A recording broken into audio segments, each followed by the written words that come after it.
Welcome to episode 1065 of The Sleeper and the Bust. I'm Justin Mason, joined as always on Sunday by Jason Collette.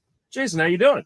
Not bad, man. It's a little weird today because I was up last night late with former guest Adam Howe and Jake Maish doing the On the Wire podcast and the Pitcher List podcast network.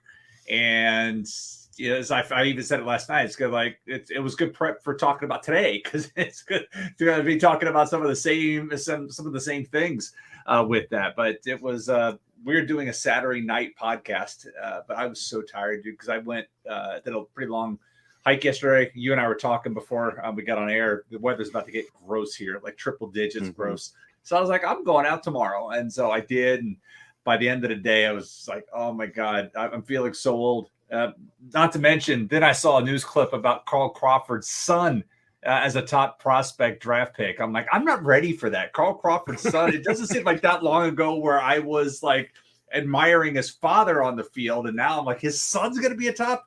And yeah, I know the whole Drew Jones thing, but Drew Jones was a player in the 90s. We're talking about somebody that played in the last 10 years has got a kid getting ready to be a top draft pick. It blows my mind. Yeah, I didn't even know that. That's crazy. But I'm 49 going on 69 apparently. Yeah, I'm only 37, and I remember just drafting Carl Crawford not that long ago. So, that's unfortunate for everyone involved, except for, of course, the Crawford family. Good for him. We're going to talk about a bunch of FAAB today, and why don't we just jump right into some news before we do that, though. Corey Knebel is dealing with some shoulder tightness. He'd been struggling in the closer's role in Philadelphia. We're going to talk about a bunch of closing situations here in the FAAB section. But if he ends up missing some time, who do you think next man up is? Do you think it's Brad Hand? Do you think it's Sir Anthony Dominguez? Who would you be targeting in FAAB? Because I know you have a lot of Corey Knebel.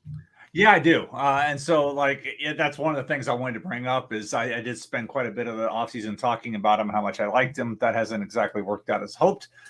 Sorry if that impacted your team, but I'm right there with you because it wasn't like I was giving it lip service. I went out and grabbed him everywhere that I could. So I was reading something this morning from Todd Zalecki saying that Knebel's had this issue before, and he's tried to pitch through it, and it's caused some problems. Well, shocker, trying to pitch through shoulder will cause a problem like that. So he's going to take a couple of days off. So right now they're saying he's going to be able to avoid the IL. That said, I still expect him to go on the IL. 2 days is not going to give your shoulder enough rest. He needs 10 days minimum, right?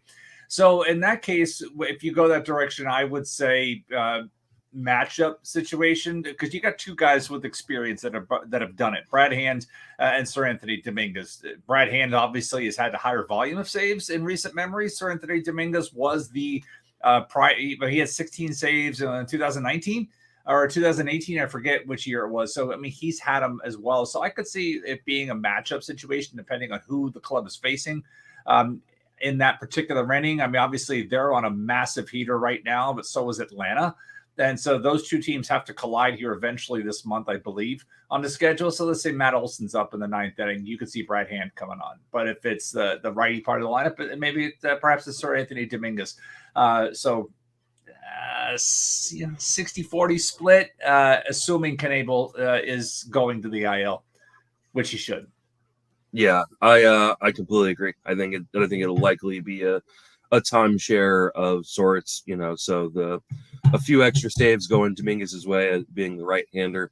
But I think Hand will factor in. I don't think they signed him to just kind of stay as a left-handed setup guy. So, it's unfortunate, but this is also kind of the territory with Knebel, right? He's been a really, really good and effective reliever when he's on the mound, but he has not been on the mound a ton over the last few seasons. So that's why he was sitting there in the 12th, 13th round as, with the second closer upside, but cuttable downside. And depending on your needs right now, it's the latter of those situations is what seems to be in play. And I mean, you got 11 saves from him, 3.24 ERA. The whip's been bad, and there hasn't been nearly as many strikeouts as we thought. But,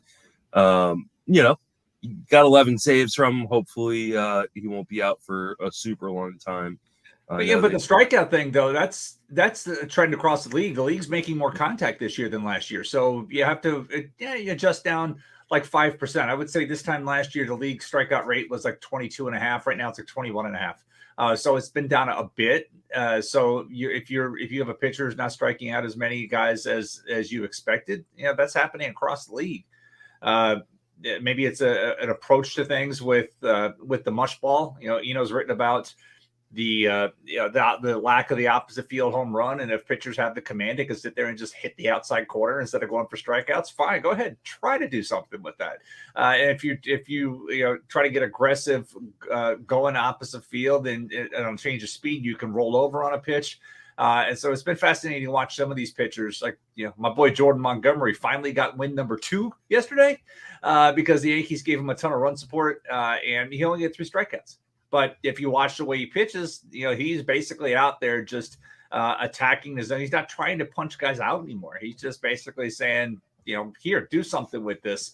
And I'm going to move things in and around, up and down, and see what you can do. So it's nice to see him finally get rewarded. There's a few of us out there. I know Zach Steinhorn and some others, Ryan Bloomfield, he is, the 3 of us kind of suffer as the most outspoken Jordan Montgomery stands. And it was nice to see him get a win last night because he has been the king of no decisions. All right. Let's talk about Walker Buehler. He left his start against the Giants early. He was struggling to begin with. It seems like there's some sort of elbow issue going on. He is not going. I saw 2 different reports. I saw that he's going to be out for 6 to 8 weeks, and I saw that he is not going to pick up a baseball for 6 to 8 weeks. This is super, super concerning. What are you doing with Walker Buehler? Can you drop him? I only have him in one league, and it's my draft champions league that I want pocket aces with one of the next pitcher we're going to talk about. So my first 2 picks were pitchers, and they're both on this notable list. So that tells you how well I'm doing there. I drop him. I mean, he hasn't been right all season. There was a good article by Michael Lahato at Baseball Prospectus about the problems with Buehler's fastball. I know but there were people before the season or as the season started that talked about issues with Buehler not being right. And there was hope that, okay, this will come back, but it hasn't. And it's gotten worse. Now this injury at least gives us, that explains it. But 6 to 8 weeks, like you said, with the mixture of he's not going to pick up a baseball for 6 to 8 weeks, so he's going to be out 6 to 8 weeks. Given the volume of injuries that are out there right now, in NFBC, I don't know how in a 7-man bench you can carry a guy for this long. I just don't. Even with his talent, it's just like cut it and hope you got FAAB at the end when he's going to come back to be able to do it. That's the tough part. I mean, in the one of the DCs, in the DC that I have Buehler and Woodruff, I have no other healthy pitchers to replace. I've already put my moves in. I have no other healthy pitchers to replace them with. If I have another pitching injury, I'm done. I don't have anybody else. It's ridiculous how many injuries that I've had in that league. But when I go back and look at it, it's just the rash of guys that I've had that are currently out that may come back. So in that particular DC, Andrew Heaney, should be back this time next week. So that's good news. Sonny Gray should be coming back this week. Jorge Alcala, Drew Smiley, Knebel, Griffith Canning, Jesus Luzardo, Walker Buehler, Brandon Woodruff, Colby Martin, Miguel Yajure, DeMarcus Evans, Colby White, who's out for the year, TJ. All of those guys are on red on my page. So if there's any delay in Gray or Heaney coming back this week, I have nobody else. If I have another pitcher go down, I don't have anybody else. Everybody's hurt. And when I came into the season with the Luzardo and a Buehler and a Woodruff, and I was like, and Heaney, I was like, I like this rotation. It's already gone. And we're 1/3 of the way through the season. Yeah, I mean, this is just a huge bummer. I know I'm a Giants fan, but you never want to see a pitcher like this get hurt. And the update, the most recent update I saw, it is a flexor strain, and that he's not expected to even pick up a baseball for 6 to 8 weeks. I think he's droppable. in leagues. I mean, obviously, if you have IL spots, you probably hold on to them until you get a little bit more news. But if you're in a situation where you don't have IL spots or your IL is full, I mean, if he's not going to pick up a baseball for, let's say, 8 weeks, that means another at least 2 to 3 weeks, if not a month, of ramping up before rehab assignment, another 30 days for a rehab assignment. He may not be back until the end of the season. Like, you may get 2 or 3 weeks from him. And even if he comes back, it could be in a relief mode. So I'm looking at my OC 12 team. These are the pitchers that are out there on the free agent pile, highest ranked by percentage owned in other leagues: Brady Singer, Merrill Kelly, Adrian Hauser, Marco Gonzalez, Kyle Hendricks, Keegan Thompson, Brad Keller. I mean, this is what's left.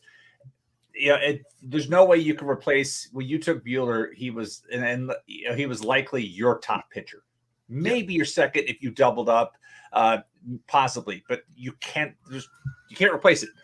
So maybe this just becomes your streaming spot. You're looking for relievers that you could stream in because the free agent. Yikes! This is not a great list of what's available out there, and I'm even looking through the free agent list and how much red is already on the free agent list. So this may be if you're just picking up relievers, looking for matchups, and turning us in and hoping to get the best of a bad situation with this, because I don't see anything coming up that's going to be able to help you out drastically. Yeah, no, it's unfortunately there's not going to be a ton out there. It's time to start playing matchups. So we'll talk about some guys who have some decent matchups coming up for the next week. So hopefully that will help you fill the void a little bit.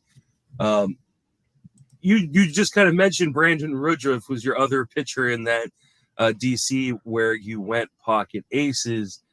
He has been diagnosed with Raynaud's syndrome, which is a syndrome in which you lose feeling in your hands. He's having a hard time feeling a few fingers on his right hand. The ankle apparently is all better, and if it was only the ankle issue, he'd be back. But now he's dealing with this. How worried are you on Brandon Woodruff? I had to go look that up. I had to go look up the conditions of what Raynaud's syndrome is. Basically, and here's the crazy thing: when I looked through it, how is it treated? Be proactive, so some things I learned about it. It's more prevalent in women than it is men. It is, ages 15 to 40. It tends to happen more in cold weather climates than warm weather climates. How you can treat it. Be proactive during an attack where you can't feel things. Keep warm. Shouldn't be hard for a pitcher. Quit smoking. I don't know, what he does. Practice good skin care. He's outside a lot. Exercise. He's doing that. Control stress. Not like pitching's a stressful thing, right? So it's really one of these things. It's like, I don't know how this gets treated, but when I was reading it earlier, it felt like it was something with the ankle and the hands. When I first heard about it in the hands, I was worried, thoracic outlet. When guys start losing feeling in their fingers, that's one of the indicators of that. But if this is Raynaud's syndrome, at least it's something that can be treated. Keep his hand in his sleeve, different things. I don't know about the ankle. Not, unlike Buehler, not droppable. Hoping to get him back in the DC here, but this one doesn't sound like. When I read through it, I was like, okay, this all seems rather controllable, but would love somebody with a medical. I'm just reading off the Cleveland website as I was reading through this. So, I would expect he's probably going to need another week or two to ramp back up and to come back into it. But it's a good thing he got a diagnosis. Now it just seems weird that it would be something that would pop up in June. I would expect this in April in Milwaukee and not in June. Yeah. I just did a quick search of Raynaud's syndrome and pitcher, and trying to see, like, are there any other pitchers that have experienced this that we could look at? There's a reliever for the Marlins was diagnosed with this back in 2010. He was able to continue pitching, but did not pitch very much the rest of his career. Who was that? Ryan Tucker. I remember that guy. But, who knows, like, was that like that, it was the end of a 10-year career. So, like, was that just the end of his or I guess it was the end of a 5-year career. So, but was he going to flame out of MLB already? Or, we don't really have much in the way of historical data on this syndrome in starting pitchers. So, obviously you're just holding on to him for right now, but this is super concerning. You probably took him either in the first or early second round. I don't think you can. I don't think you can drop him. I think you got to hold on to him for right now and hope that he's back pretty quickly. But just definitely a high level of concern right now when you can't feel your fingers and you're trying to pitch. Mm-hmm. Gabriel Moreno makes his MLB debut. He is going to be a hot topic for FAAB today. Are you targeting him anywhere? So with rookie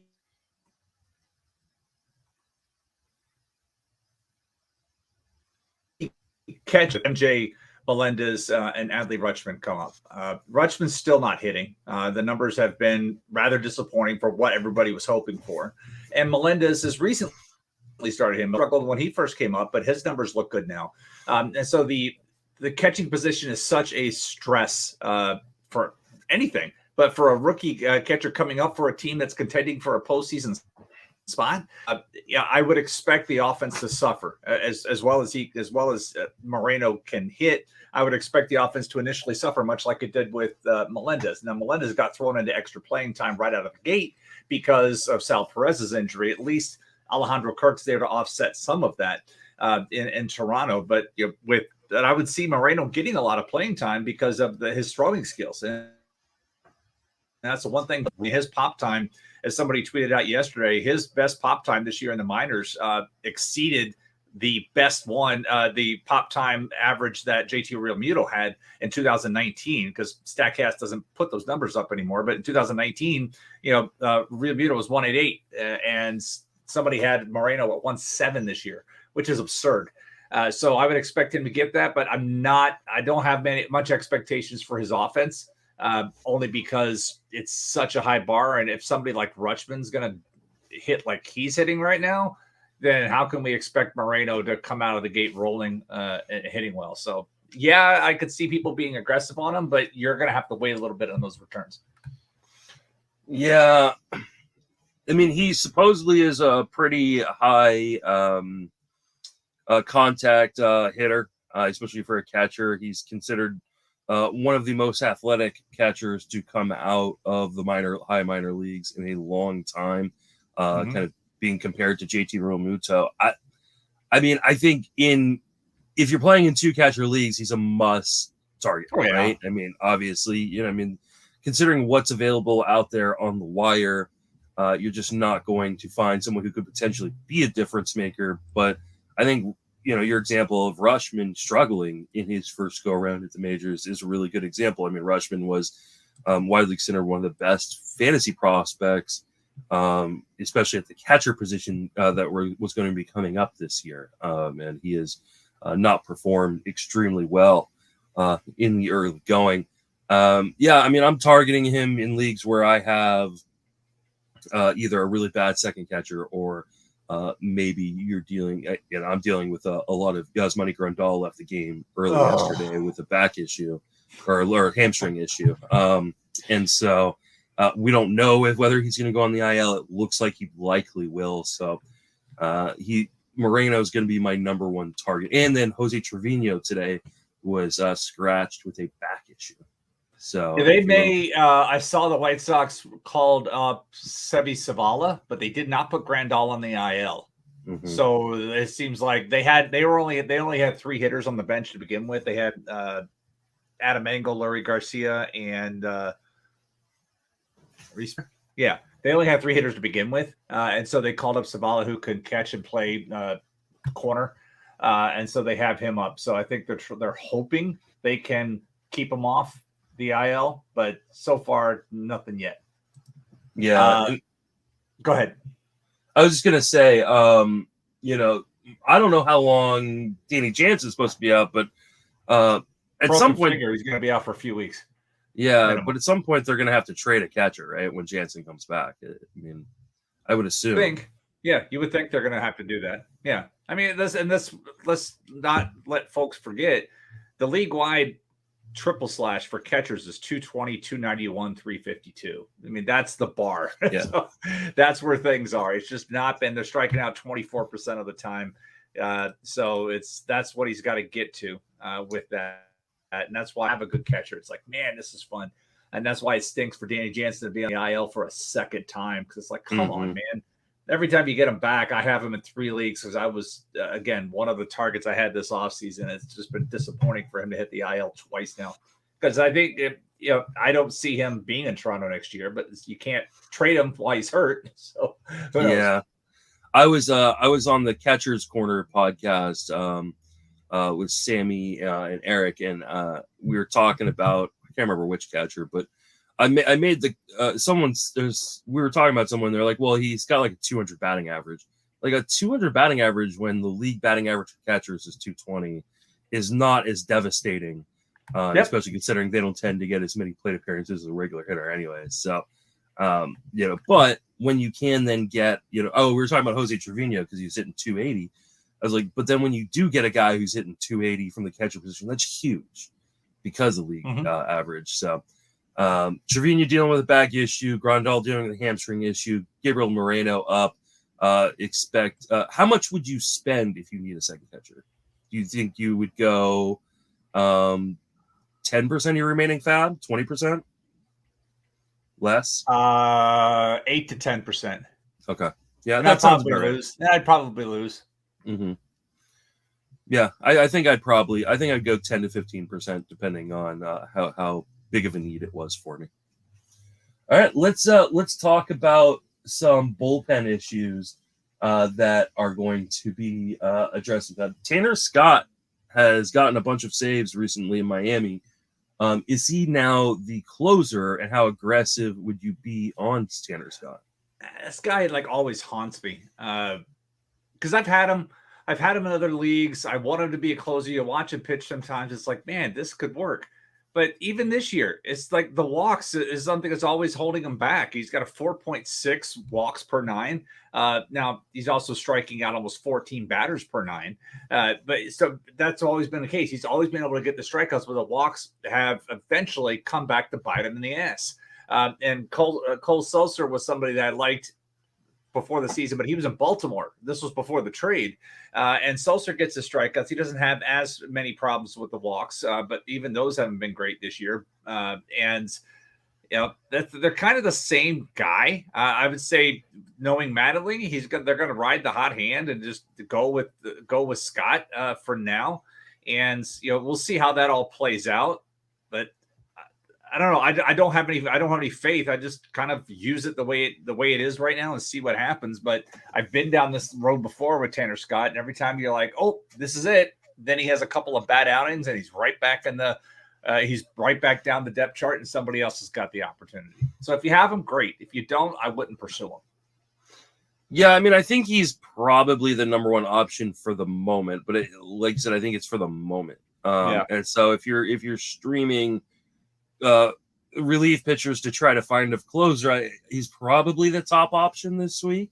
We'll talk about a few others here in a second, but I don't know how confident I am that he would be able to keep it. I think you're really looking at maybe at most like 5% of your remaining FAAB if you're gonna make an aggressive bid. Like I don't see spending triple digits on a guy in $1,000 FAAB league for a guy who might not have the job next week. Yeah, I mean, the other thing, they're 4.5 games out of the wild card. They've won 5 in a row, but then Atlanta and Philly have won 9 and 10 in a row. And so Miami hasn't been able to make up any ground. And a left-handed reliever like Scott is going to have trade value. And so even if he does do well now, I would assume he's as good as gone here in within the next month, because Miami could get a turn for him if he continues to pitch as well as he's pitching right now. He is a free agent. He is on a is he on a cheap ass deal? 1 year, $1.05 million right now. He's a free agent, so the next team would be able to get an RB'er out of him. So he's not a free agent. He's got 2 more years of free agency. So he is dirt cheap. Maybe the Marlins don't trade him, but he's one of 2 Marlins relievers that are in their 20s. Yeah, but like I said, if every team should have the phone open. If somebody wants to call for a left-handed power reliever and they can get something with reliever volatility the way it is, and Scott with a track record of having issues with walks, if somebody wants to give him a chance, again, we're talking about a guy with a 5.4 walks per 9 for his career and a 13% walk rate for his career. This 11.9% walk rate he has this year is is better than the 14.7% last year. But walks have always been an issue for him. It's why he has a 1.51 WHIP for his career. And so this is why I have trouble running. And like Eno a week and a half ago texted me, "Hey, do you want Tanner Scott for Phil Maton?" And I said no. And the only reason I said no is because Maton's reservable in AL labor. And Tanner Scott would not have been. I would have had to put Tanner Scott in that, but Eno's running away with labor anyhow. It doesn't matter. But I have in that league. Maybe I should have in hindsight, because with when I look at standings where I needed some, where saves. Let's see, where am I at in saves? In saves, I am next. I am 1 point. I'm in 11th place. So. If I would have made the trade, I still would be in 11th place, but I would be a little closer to the pack in saves. But that's really the only difference. But that reservable pitcher is a nice option to have, because that's a league where I'm in that league. I'm leading the league in wins. I'm leading the league in strikeouts. I'm 3rd in ERA. I'm 4th in WHIP. Let's not talk about my offense, please. Thank you. I love labor. I love tout. But man, some of these like old school rules that they still play by really bother me. Like I do hate that you can't reserve a guy. That's the part. It's like, oh man, in tout you have to start him the week you pick him up. Actually, I love that rule. I do. I love that one because it puts some thought into, oh hey, do you want to take the dive on this guy? But I wish I could reserve guys. It's like. Now I did make a deal with Ian, so I have Andy Ibanez now. Shocking, you made a deal with Ian. Yeah, I have Andy Ibanez, and I can now use Andy. No, Andy Ibanez got sent back down Friday, so he was up and he got sent back down again. So I have this on the. I have players I can move up and down on my bench, but Phil Maton's my only pitcher left because I traded him, Matt Brash. Who I had taken in the act. Matt Brash can't be reserved, and so I had traded him in that particular deal. But I'm just trying to find any offense I can. Like I traded for Edward Olivares in that league. I know he's hurt, but I need him in a few weeks. I need some offense to get going there, and I got to replace Joe Adell, who's back down in the minors. So yeah, it's rough sledding in single league formats. Yeah, I'm bummed I don't play any more single league formats anymore, but at the same time, I'm also enjoying the fact that there's actually players to pick up in the mixed leagues that I'm in. Let's move to the Boston bullpen. There's some options. They're rolling with a lot of guys. Hansel Robles blew a save after returning from the IL. Matt Strom's gotten a couple saves recently, and Tanner Houck has gotten a save recently. Is there a guy in Boston that we should be investing in, or is it just going to continue to be a mess like it's been most of the season? The latter. I mean, I saw some consternation for some folks yesterday. Like I saw Todd Zola and Ray Murphy going back and interacting, not really back and forth, but the fact that Houck did not come in. So apparently, I guess Houck's going to start today. And so when they brought Robles in for the save last night, that kind of said, okay, I guess Houck's not going to close, because if he was, that's the guy they would have brought in. And let's not forget that the team leader in saves is Matt Strom with 3. I think we talked about Strom the last time I was on Sunday and said I liked him the best of all the bunch, and I had picked him up. To me, I believe he has the best skills. But we have 7 different pitchers in this bullpen that have saves, and Houck certainly is good. But the fact that he didn't come in last night speaks to how they at least plan on taking him. If they're not going to use him, I'm wondering what they're going to do with John Schreiber. I've been impressed with his stuff, and his certainly, he's more matchup dependent with righties. But Schreiber's somebody that I've liked when I've seen him pitch. So if you've had Strom, or if you're in a deeper league looking to throw a dart, Schreiber would be somebody I could take a chance on to see if anything comes up. But it's just going to be a mess. I don't know if we're going to see a guy in this bullpen with double-digit saves by the end of the season, which is kind of shocking considering they are a team with a winning record. Yeah, I don't know what they're doing at this point. I mean, I think they are just trying to throw shit at the fan and see what sticks. But I mean, Robles is the guy that I've rostered the most out of that Boston bullpen this year, and he has been frustrating because I really thought he was going to take it over. He's kind of a proven guy, quote unquote, or at least has closing experience in the past. But it does not seem like Boston is committed to any of these guys. I think they would love Matt Barnes to figure things out so that he could be the guy, but that's just not happening. So that's not happening.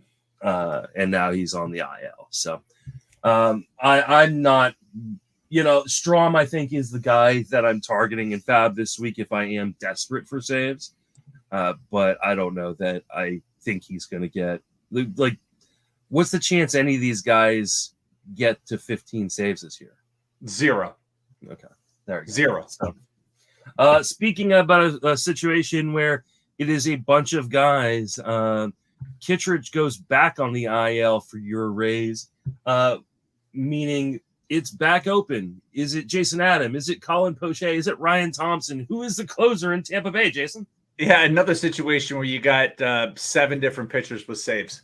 Kittredge was leading the bunch with 5, and so that's not going to last for the rest of the season. If it did, yikes. So Poche has been the guy while Kittredge was on the IL the first time. Poche was the guy getting the ball most often in that situation. Now that is, but he wasn't the only one. Ryan Thompson got it a couple times. Jason Adam has the most recent save. And so I can see it being matchup dependent. Like this week, they're going into New York to play the Yankees, and then they go to Baltimore. So, if Poche has been a guy that has struggled with the long ball when he's had an issue. So it's like against New York, is that the guy they really want to bring in? And so perhaps it is, perhaps in that situation, they go with Jason Adam. And here's the jinx, who has yet to give up a home run this year. Put a pin in that one, guys, because that's probably going to end this week. But that's, maybe they go that particular route, or they take Whistler and his slider and see what he can do. But again, just takes a wrist flip to hit one out of Yankee Stadium to right field, where opposite field home runs can get hit. So for the most part, I would say rest of the season, Poche gets the most saves because unless they go out and get somebody to add to the bullpen. They will have JP Fireeisen coming back at some point here, hopefully by month's end. Fireeisen was certainly pitching well before he went down with his injury. Pete Fairbanks is supposed to come back, and that's another arm. So they've got some guys coming back, which would certainly help. And then I mentioned this on the Wire podcast last night, but let's not forget long term as the season wears on. Eventually, Drew Rasmussen and Jeffrey Springs are going to hit a wall. You could argue Rasmussen may already be there the way his last couple of outings, but their workload, if they continue to pitch on the pace they're currently pitching, is going to put them well over their skis for where they were last year for workload. And so one has to wonder as Luis Patino comes back. And Shane Baz takes this, came back yesterday. If they make a change there and somebody goes back to the bullpen, or they go to a 6-man rotation, or there's something with that, because these guys can't pitch at, they can't pitch at that level. You just can't make that season to season jump with that. But Rasmussen's at 58 innings already. Springs is at 34. It's a little better, but Rasmussen's at 58. And last year he finished at 76 innings. So that's another factor to consider as we move forward here. So a long story short, it's a very fluid situation. what we say earlier, 60-40 on Hand and Dominguez. I'd almost go 50-50 with Poche and Adam for the short-term future. But as Fireisen and Fairbanks comes back, could be all bets are off. I'm going to agree with you, and I'm not going to add anything to it. The only thing I will say is that I would not be surprised if you see some of these, starters that you were mentioning, Rasmussen, Spring, start working in tandem roles as, now that Boz is back, now that Patino is working his way back, because they do need to figure out ways to make sure that they're available to them once October comes around, because that's what Tampa Bay's goals are on. So, yeah, I would say the same thing even for the Yankees. I know a lot has been said about their starting rotation and their willingness and their desire to go deeper into games. At some point, let's say and there's a good possibility of the Yankees being up double digits in that division by the All-Star break, right? Mm-hmm. And so how do they manage the second half? Is like, do you just say, okay, hey, we're going to go 5 innings with the starter and then here comes the reliever? And so as I was talking earlier about Jordan Montgomery, it's great. He got the win. He went 6 innings. Well, what if they start to say, okay, you're 5? And then it's a tie game and he's back to the king of no decisions. But other guys like that, Nestor Cortez, eventually the fun's got to end. Minnesota started it, and we'll see how else that continues. But Minnesota's been wearing out every pitcher over the past 10 days. They've just been laying the wood, the pitchers. So it'll be interesting to see how some of these teams that are out in front, how they're going to manage their pitching staffs down the stretch. As they try to say, okay, we've got October, we've got to play for October. What can we do to get some of these guys to keep them sharp but rested at the same point for the long term? Because again, this is the first full after all the craziness. Are we going to have a season? Are we not going to have a season? And then these guys coming out and doing what they're doing right now. Yeah. In the Mariners bullpen, which has been more of a fluid situation as well throughout the year, Diego Castillo has gotten the last 2 saves. Paul Sewald got the win last night. Is Castillo becoming the guy to roster in Seattle? Yeah, it was weird because Sewald had a few saves in a row, and then Castillo's gotten a couple. Castillo's certainly been able to resume some of his previous skills. I mean, the thing about Castillo is he can still get his strikeouts, and that's really the difference. It depends how Scott Service. I was drawing a blank on the manager. It depends how Scott Service wants to do the situation. Does he want the strikeout, or is he looking for a different approach? Because Castillo certainly misses more bats than Sewald does. Sewald did what he did last year. In that regard, but if the situation calls for strikeouts, it's Castillo. And you look at the overall numbers, and there's a massive gap between his ERA and all of his other indicators. So he's better than what that shows, but he's no longer the big ground ball pitcher that he used to be. And that's been a change in his performance as well. So for me, I still think it's situation dependent. It could be either one of these guys, but the difference is Sewald will come in the 8th or 9th. I don't see Castillo coming in the 8th if you got multiple guys on. Sewald, with the way Sewald pitches, he can get out of that mess. Castillo can add to that mess.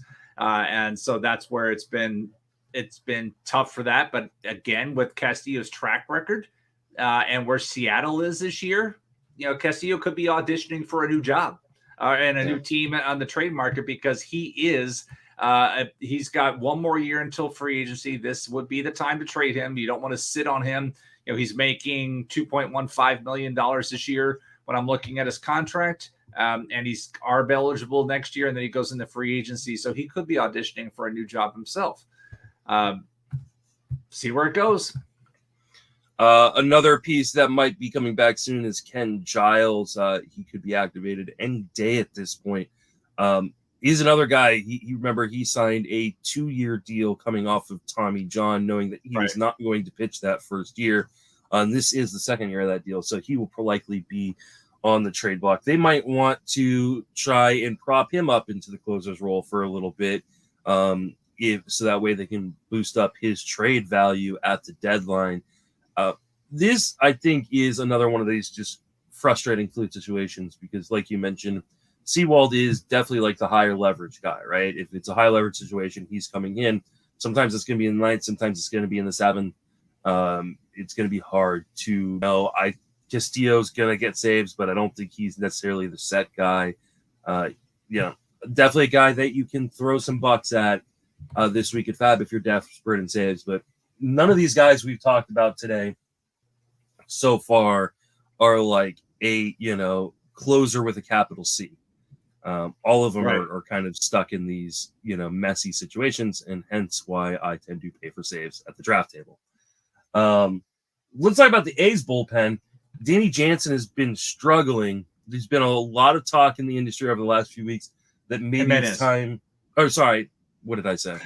You said Danny Jansen. I'm like, well, he's hurt. That's why he's struggling. Sorry. Danny Jimenez has been struggling as of late. There's been a lot of talk in the industry recently about AJ Puck potentially being a future closer. Are we getting closer to that time? But Domingo Azevedo is a guy that people were really excited about coming into the season as a sleeper saves guy. What do you think about this A's bullpen? One, is there a guy that you think will emerge as the guy?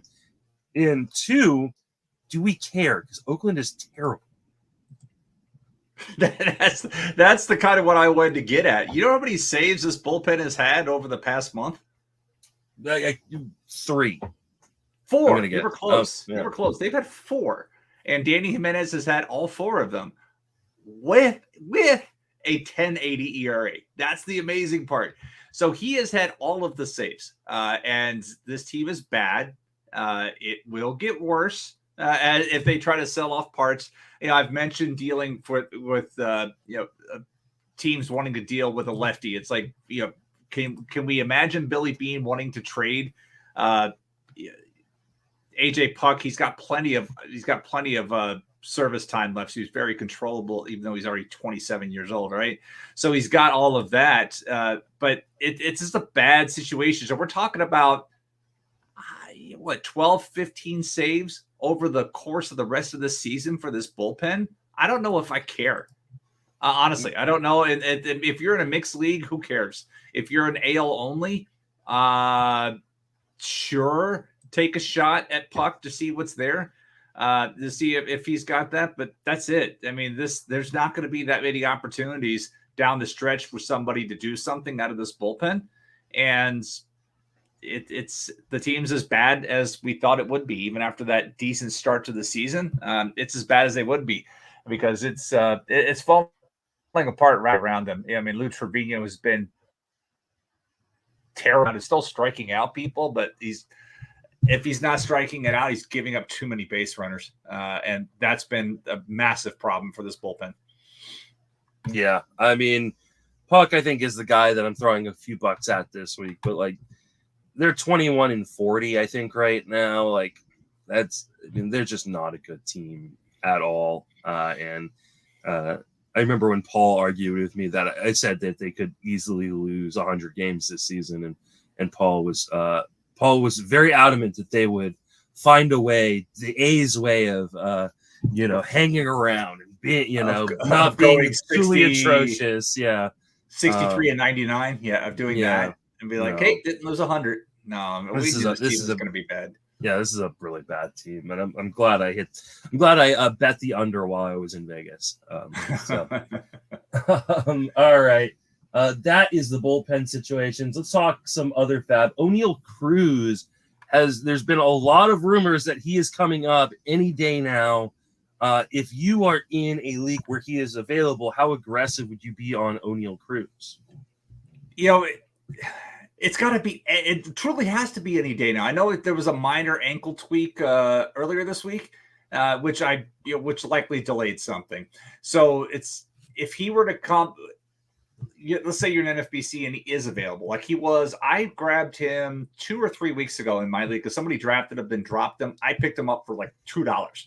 So I'm waiting for that, and it's been really tough to hold him as one of my 7 guys because of all the other injuries. But I'm like, there's no way, because if I throw him back and he gets called up, he's got to go $200 something. And so, like, if you check your thing and he's in NFBC and he's there, it's like this feels like the last chance that you're going to be able to get him at a double-digit number. And that's talking about $1,000 FAAB, because it'll be super aggressive when he comes up. Because when he comes up, he's going to play every day and whatever. And so that's where I would want to be aggressive if he's available, but I don't know where he's going to be available. In most home leagues, somebody's sitting on him, stashing him. So it really depends if somebody drafted him and cut him in NFBC, like somebody did in my OC. And so I am anxiously awaiting for him to come up. But at this point, it's like he's like the last guy. It's like everybody called up, and there's Cruz still sitting there. And the Pirates keep rolling out what they're rolling out there. It's like, man, come on, we want to see this guy at the major league level. I got to see him play here in Charlotte a couple of weeks ago, and that was the game where he hit 2 batted balls, 114 and 121. I mean, again, 121 is Giancarlo Stanton territory. He's the only guy that does that. And if you saw the missile he hit last night off that poor Cubs pitcher, oh my God. The ball was out of the stadium before John Sterling could even finish the sentence. It was like, it is high. It's gone. He couldn't even go, it is high, it is far, it is gone. It was like, it is high. It was out. It was that quick. But that's what Cruz is capable of. So, God, Pittsburgh, come on, man. Call him up. Hell, I may even drive up to Pittsburgh to see him play.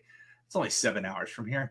What would that be? That would be a 14-hour round trip. Guess I need to take out a loan to see if I can get approved. Yeah, we'll be there. But in all seriousness, let's get him probably cheaper to fly considering gas prices right now. Just about. Yeah, I got to book my first pitch Arizona flights. I was looking at that before we got on here. Oh, that's right. That's coming up. I think in November this year. So I will November 3rd and November 6th.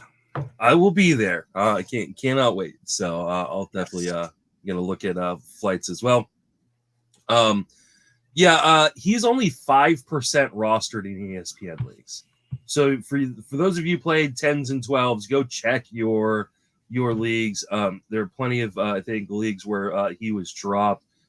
He's got power. He's got speed. He's probably going to strike out a fair amount, but he's got nothing left to prove in AAA. So he should be your number one target. I mean, I'm 25% of my remaining FAAB. Is easy spend on Cruz rest of the way, for picking him up this week.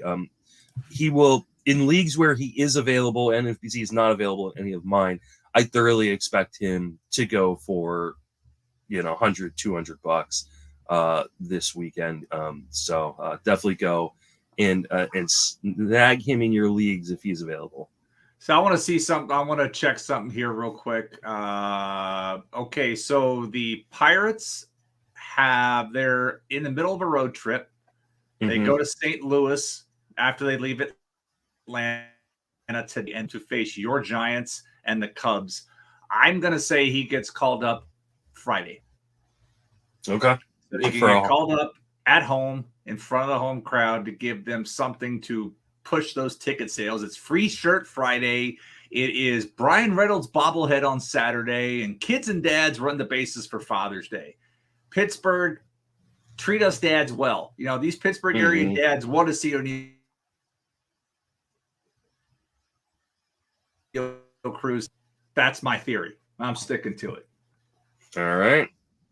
We'll see if your theory holds correct. I mean, I need him back. I need him to play. I've been holding him in tout wars for quite a while. I've got him in a bunch of DCs.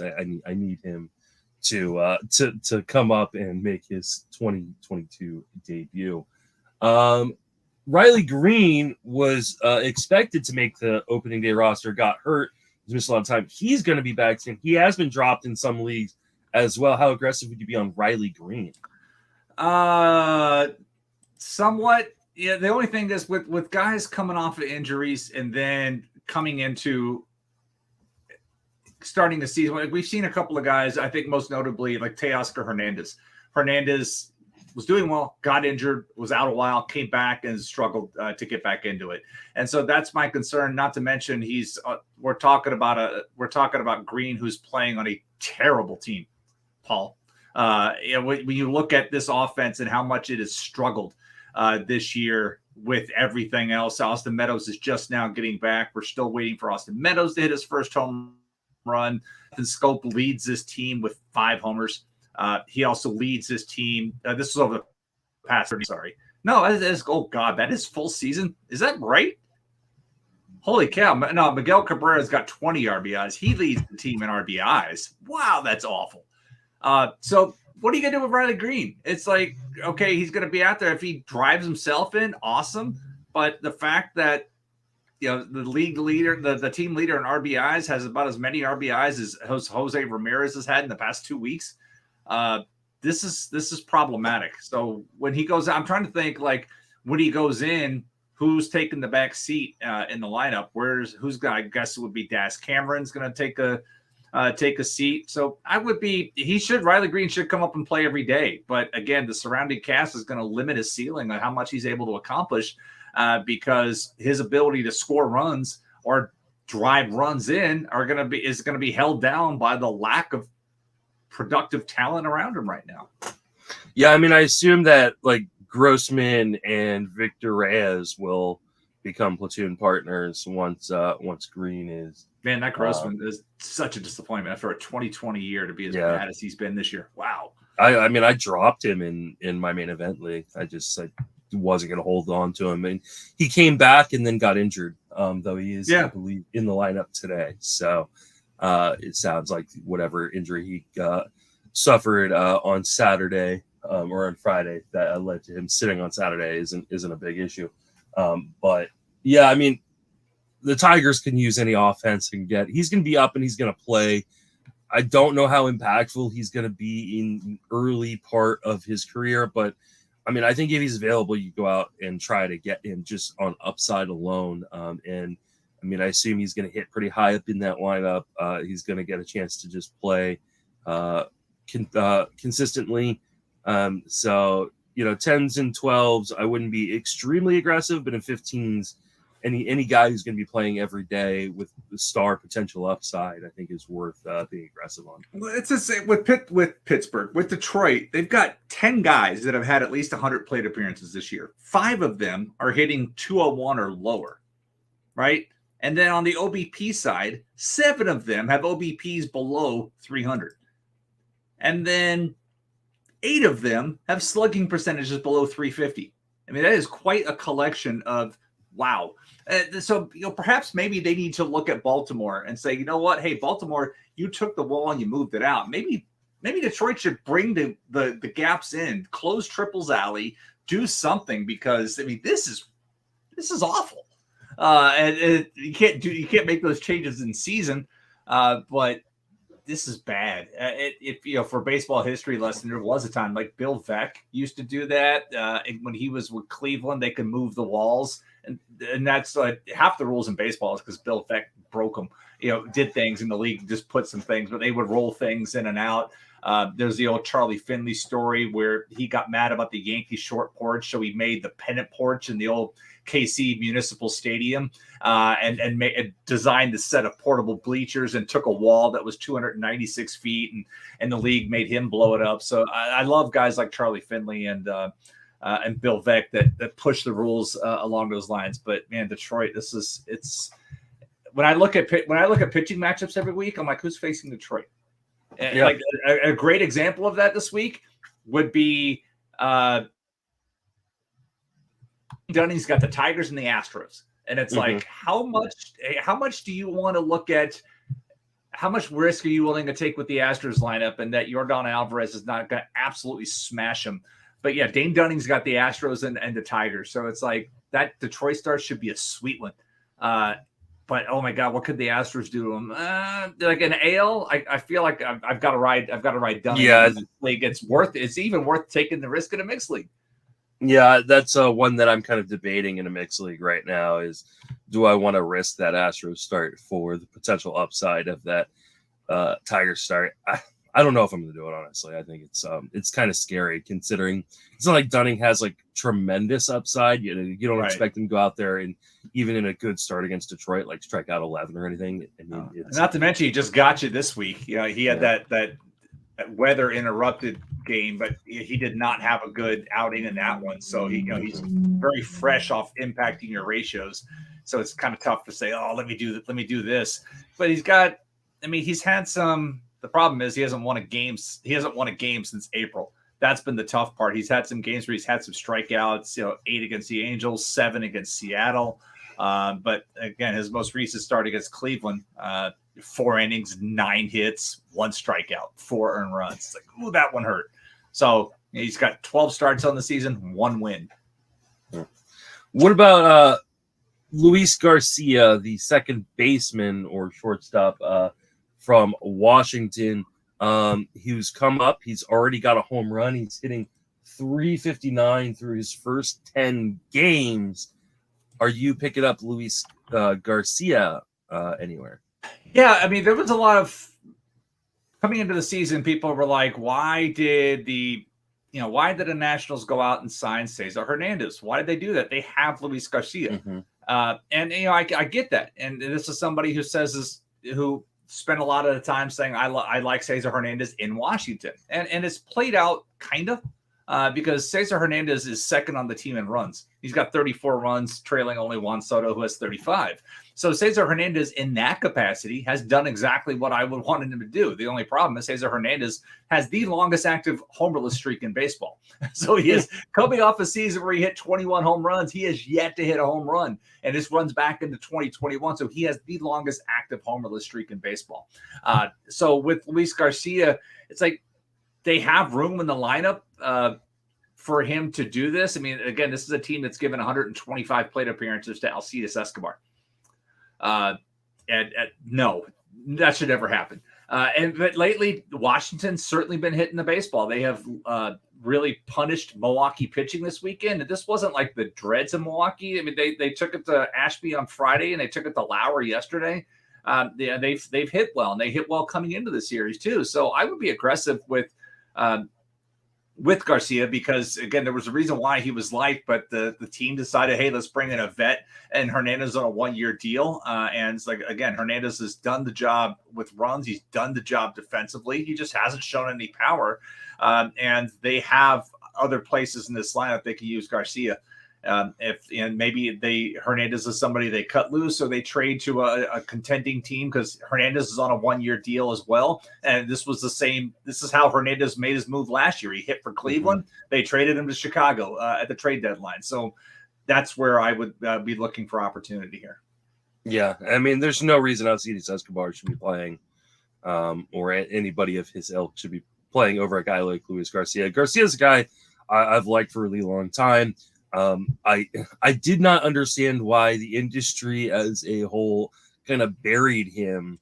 I mean, he came up at the age of 22. He's only 24 right now. Hit all throughout the minor leagues. I know his initial MLB debut was disappointing, but he was super young when he came up. So, Garcia's a guy, if I'm looking for a second baseman or a shortstop, he's just, gained shortstop eligibility in leagues. He's probably my number 1 target this week if I'm looking for something in the middle infield. No speed. There's no speed in the profile, but there is some pop and some really good batting average potential there. So, all right. Speaking of middle infielders, Bryson Stott was a really, really popular kind of sleeper candidate coming into the season. Really struggled, got sent back down his back, and he is hitting right now. Is Bryson Stott on your radar? Yeah, he should be. And the thing with him, since the end of May, we're looking at basically the last 10 games or so, he's got 4 home runs, 12 runs driven in, 12 scored, 11 driven in, hitting 333, 385 OBP. And the big difference is he's making contact. He's got an 18% strikeout rate over this compared to the strikeout rate that he had over the course of the season. That's been the problem is early on when he was first up, he was struggling to make contact. I mean, he's got a 27% strikeout rate for the course of the season, but in this recent hot stretch, he's come up and he's making contact. It's amazing what happens when you make contact. Mm-hmm. So that helps. And Rob Thompson, it's so hard not to call him Robbie Thompson. It's not the same guy, right? That's where he's letting him play and he's doing well. And Bryce is not coming into the season, had a lot of pedigree, but he did not hit out of the gate. and he may have been dropped in a lot of leagues. So you may have the opportunity to pick him up this week, but you're going to have to pay for it. If you would have done it last week, it would have been cheaper, but this week it's going to cost you because he's on a heater right now. And we knew the talent was there. We were just a little afraid that it was the second coming of who's the guy they gave the contract to? Kingery? Yes, second coming of Scott Kingery. When we saw the first results, but he is certainly showing some good results right now as the Phillies are undefeated in the month of June, and we'll see. You got to ride the hot streak. Kingery was up for a minute. I think he got set back down. He did get set back down, but that's the reason why I remember that name real easily, because he recently came up, and I have him still rostered in my 30-team 100-man roster league. I like Stott. I think he's a really interesting pickup. Right now it's riding the hot streak. I don't know how long it sticks around for. I don't know that he is a huge difference maker necessarily at the position, but Philadelphia is hot right now. It's a good place to hit, especially in the summer. And he seems to be earning every day at bats at the moment. So I definitely prefer Garcia over him, but I think it's fairly close. And he's definitely a guy that I'd have as a backup bid. Moving on to Jake Berger, another guy who's extremely hot right now, not rostered in very many leagues. Yoan Moncada has been extremely disappointing this year. Is it time to go rush here? Yeah. Is it time to go rush to your wire and pick up a burger? Yes, it is burger time. You have to make the obvious joke. It's burger time. For people who aren't familiar with Jake Berger, understand he's an older prospect, but it's because he's torn his Achilles twice, and he's had to come back from that. And that's the good thing. So it's a great story in that regard. But he is a 26-year-old prospect because he has twice had his development shelved by torn Achilles. I've seen him play the last couple of seasons here in Charlotte, and he has certainly hit well when he's been down here for power. Average has not always been his calling card, but he does have power. And we're seeing that here recently with that. And he's going to have the opportunity between Yoan Moncada sucking wind. They just sent Gavin Sheets back here to Charlotte because Gavin Sheets has been sucking wind and has not been able to hit well. And so it should be Berger's time to get as much production as he needs while Jimenez is going to be out on the extended stay. And we're still talking a couple of weeks for Tim Anderson. They need offense in this club. And I don't see how anybody on the bench, Adam Engel, Lurie Garcia, well, who knows what Tony La Russa will do these days, right? But those guys should not be taking time. Berger should be in this lineup every day and take advantage of what he's able, what his skills can do. So, it's Berger time. Go take a bite. I mean, I love Jake Berger. He's a guy I talked about. Because you look like Jake Berger. Yep. And he has got pop. The question becomes, he's mostly DHing. What happens when Eloy comes back? Eloy is probably a week or two at least away from returning. I assume they're going to want Eloy to DH a bunch to not risk him getting injured again. Does Moncada start to lose playing time so that the way they can play Berger more? Well, I don't know, because Jimenez, the news I saw the other day was that his rehab assignment's on pause because of leg soreness. So we may at least enjoy the rest of this month to see how this story plays out. So I'm not as concerned about it right now with that. And then, you previously mentioned the issue with Grandal to see how that's going to play out as well. I'm not as concerned about it right now because this rehab assignment for Jimenez is on pause. So when they unpause it, maybe he needs another 2 weeks. So let's see what Berger can do for the rest of this month. And be worried about it. I totally forgot about that. It's on pause, and I'm not seeing. I haven't seen any update on it since. I have not seen any update on it in the last 3 days. So hopefully Berger, I like him a lot. I think he would have been a much more highly regarded prospect had it not been for those massive injuries, both those Achilles injuries that pretty much cost him 2 years of playing time. But he's worked his way back. He's been great. I would not be surprised once Eloy comes back if Berger is still hitting that Moncada goes to the bench. I just would not be surprised at all. Or maybe they try to move Moncada back to second. Right. So Alex Fado has been very, very good as of late. Is he a guy you'd be targeting in FAAB this week? He has the White Sox and he's got the Rangers. So the matchups are good for him. It's just the problem is, he's been good, but we talked about the lack of offense in Detroit. It's the lack of run support. I mean, we're talking about a guy who's allowed 2 or fewer earned runs in all 7 of his starts this year, and he has 1 win to show for it. 1. Yeah. That's the unfortunate. He's got a 2.92 ERA. He's doing everything you want out of a young starting pitcher, but he's getting no run support. And so that's where I would love, like, even in a 2-step, you're hoping he gets one of the wins out of this type of thing. But he's going 5 to 6 innings consistently. He's not giving up the runs. He's not hurting himself with walks. He's given up a home run in 4 of his 7 outings, but the lack of run support is extremely concerning. And that limits the upset. I've seen him pitch one of his games. I saw him pitch against Tampa Bay back about a month ago now, but I haven't seen the other ones. But I'm just looking at what he's done since. He's just continuing to do exactly what he did in that game. But one win and 2 losses in 7 starts is just, it's tough. So it's like if you're hurting in the wins category, perhaps it's better to go for a high leverage reliever on a winning club than go this route. But if you've decent wins and you're looking for the other categories and hoping to get a win, this is a route to go to. But it's not his fault. He's just pitching for the wrong team. Yeah, it's unfortunately, he is just pitching for the wrong team. But I like him, and I do like this 2-step potential here for him to potentially get a win out of it. So he's one of my bigger targets in leagues where he is available. What about a guy who's available in very, very few leagues? He is rostered in very, very few leagues, available in a lot of leagues. Andre Polente came up and made a spot start. He's potentially going to make a spot start if Steven Matz isn't ready to go. Is he a guy in deeper leagues that you would target? He's got Pittsburgh this week. So if you need, let's go back to that Walker Buehler story. You're looking to fill that gap in your lineup. We talked about streaming. Here's a good example of what you should be looking for. And go here. And this is take your shot.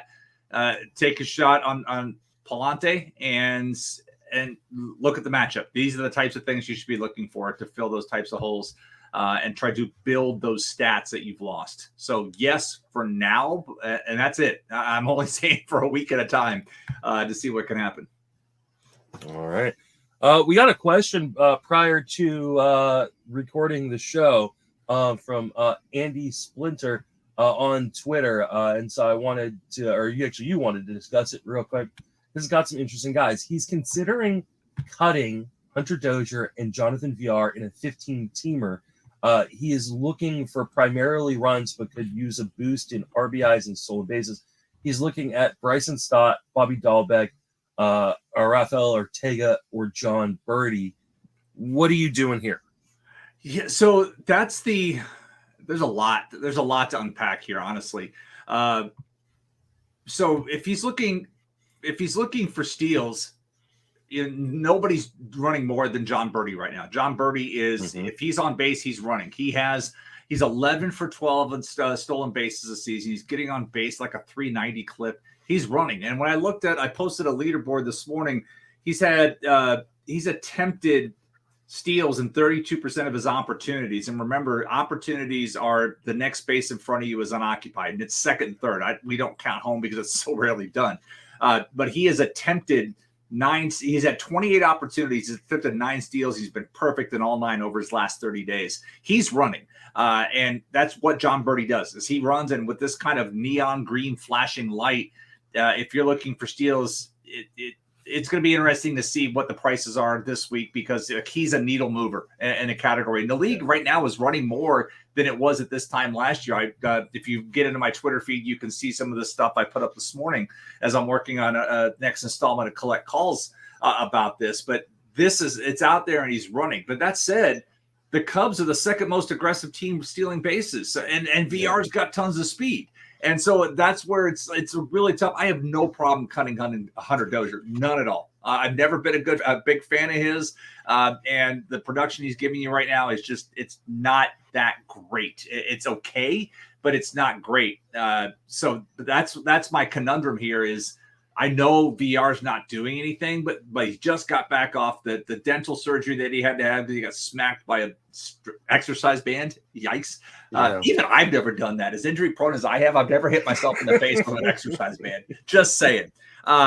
So it's like, that's where I'm worried about, because the Cubs, we know, Wilson Contreras, it would get traded. The team's eventually going to do something, and maybe VR gets traded too. I don't know what happens there. But right now, the Cubs are the second most aggressive team over the past month in steals. And so VR's got that talent. But if it comes down to Birdie or VR, I'm dropping VR and I'm going Birdie. With the Dozier, either Stott or even Dahlbeck would be an upgrade. Dahlbeck's now got a hit in 6 straight games, homered last night. He's starting to get hot. If you've listened to me all year, I was big on Dahlbeck coming into the season. This was about the time last year where Dahlbeck got hot and had the summer of Bobby and did well. And so I have him in a few leagues. I've yet to dump him, and I'm excited that this may be the start of that. And so I could make either one of those moves for Dozier, because there's just not side in Dozier. I mean, he's hitting for average this year, and this is the first time he's ever hit for average in recent memory. So, I have no problem making that move. But the VR one's a little tougher for me. But if it's just the cutting down to I want the speed, then you got to jump on the Birdie wagon now. And maybe VR will be there later with that. Or you can find another way to address that issue on your team. I was big on VR coming into this season for the opportunity. This was before he got signed anywhere. Then he went to Chicago, where I thought the opportunities would be there. They haven't yet. But that roster is about to get a shakeup, and he could have the opportunity to go out and do that. What he did in that year in Baltimore, where he just go out there, do whatever you do, go run, have fun. And he could be a needle mover in the stolen bases category, at least in the second half of the season. Yeah, I mean, I think I would try to hold VR and just pick up Birdie for that Dozier one, especially if stolen bases and runs are the two things you're looking for. I think those are the guys that are going to best suit both of those things. I do agree. Dahlbeck is on the beginning of a heater, so like now's the time to jump on Dahlbeck. As much as I hated on Dahlbeck coming this season, and I have been right so far, I will remind everyone. I was going to say that's a big statement for you to say. Now's the time to jump on Dahlbeck, considering how I mean you hated him consistently all winter. He's one of the streakiest players in baseball, but when he's on, and right now he is on. So yeah, I mean, I would. It's not a pick up and hold for the rest of the season, because I think he'll go back to being Bobby Dahlbeck at some point. But while he's seeing the ball and swinging and making a lot of contact, and pitchers aren't as afraid of him because he's been so awful, yeah, you take advantage. But I think in this scenario, I mean, I want VR on my team, and I want John Birdie both on my team. And I think those guys can really help you rack up the runs and the stolen bases here over the next couple months. Birdie's just one of those guys that he just goes through these stolen base tears. He is the speed version of Bobby Dahlbeck, where he just goes on these month or 2 month long tears and steals 20 bases, and it could be a huge difference maker. You missed a lot of it already. He's probably not available in any 15 team leagues, but check your wire. You never know. VR is available because people did drop him in leagues, so I would definitely go and grab him if you're looking for an added boost, or if you've been holding on to him. Don't drop him now. Like, this is not the time to drop him. All right. Yeah, that's like I said. I would hate as much as I got into him this year. Is like this example of the guy that I hate to drop a week too early. Be like, oh man. Yeah, absolutely. All right, Jason. Where can you be reached? What are you working on? I am working on more stuff about the steals stuff for the next installment of Collette Calls, which will be up early this week at RotoWire. If you do not yet have a subscription, rotowire.com/free. Get you 10 days of free without a credit card. And then you can see if you want to read what I write about every week. And then I will not be on this show the next 2 weeks. because I have a family funeral service next weekend, and it's also Father's Day. And then I have a business trip going to New Orleans. So if you're listening to this and you live in New Orleans and have some recommendations for downtown dining or adventures, I will be there at the end of the month, 26th to the 29th for a conference. So I will be out the next 2 weeks. So my next time is not going to be until July, and heck, that may even be July 4th. So with me pushing a while, so maybe a while until you hear my voice again. Yeah, that's true, actually. So you and I, because that is July 4th weekend. I don't believe I will not even be in town that weekend. So it's going to be a while until you hear me. July 10th will be the next time you hear my voice. We will not be recording an episode next week. I will get a guest for the weekend after, and then we will take another week off for the July 4th weekend. You can reach me on Twitter at Justin Mason FWFB, writing daily to Fangraphs on this podcast, Friends with Benefits podcast, and the TGFBI podcast. That will wrap us up for this episode. For Jason and myself, thank you for listening. Have a fantastic baseball season. See you.